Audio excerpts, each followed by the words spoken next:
Kasih yang berkorban. Sedang mereka melemparinya, Stefanus berdoa, katanya, "Ya Tuhan Yesus, terimalah rohku." Sambil berlutut ia berseru dengan suara nyaring, "Tuhan, janganlah tanggungkan dosa ini kepada mereka." Dan dengan perkataan itu meninggallah ia. Kisah Para Rasul 7 ayat 59 dan 60. Tanaman karet adalah tanaman tahunan yang dapat hidup hingga sekitar 30 tahun.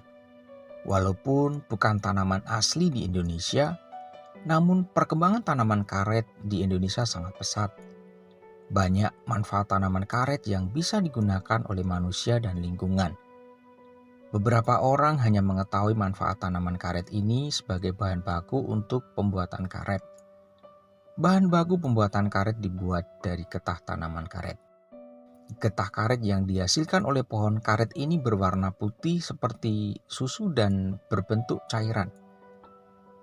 Getah karet ini diambil dengan cara disadap, yaitu dengan cara melukai bagian pohon karet secara mengerucut ke bawah sehingga getah tersebut turun ke ember atau tempat penampungan getah yang sudah disiapkan sebelumnya. Apakah Anda pernah berpikir bahwa untuk menghasilkan sesuatu yang berguna bagi orang lain, kita harus mau berkorban? Mungkin kita harus dilukai seperti pohon karet, atau kita harus mengalami kesakitan dan penderitaan lebih dahulu agar kita bisa merasakan penderitaan orang lain.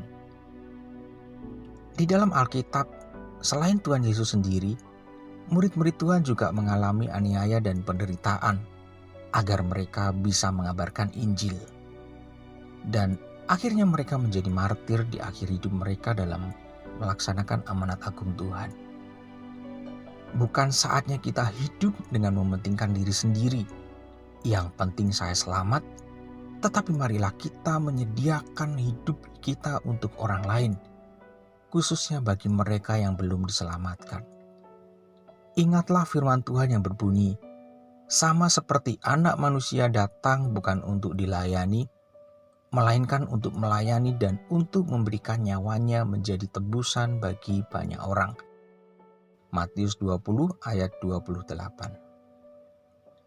Kasih Yesus Kristus kepada manusia yang berdosa sungguh sangat dalam dan tak dapat dibandingkan dengan kasih manapun yang terdapat di dunia. Mengapa demikian? Yesus menyerahkan dirinya mati di kayu salib bukan untuk orang-orang yang mengasihinya saja, tetapi juga untuk orang-orang yang memasukkan paku-paku yang tajam ke dalam tubuhnya.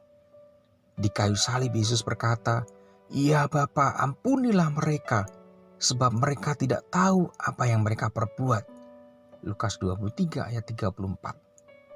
Jika pohon karet bisa berkorban dengan terus dilukai dan untuk menghasilkan getah, bagaimana dengan kita? Maukah kita memberikan kasih kepada orang lain walaupun kita teraniaya dan menderita, seperti kasih Kristus, kasih yang berkorban? Amin.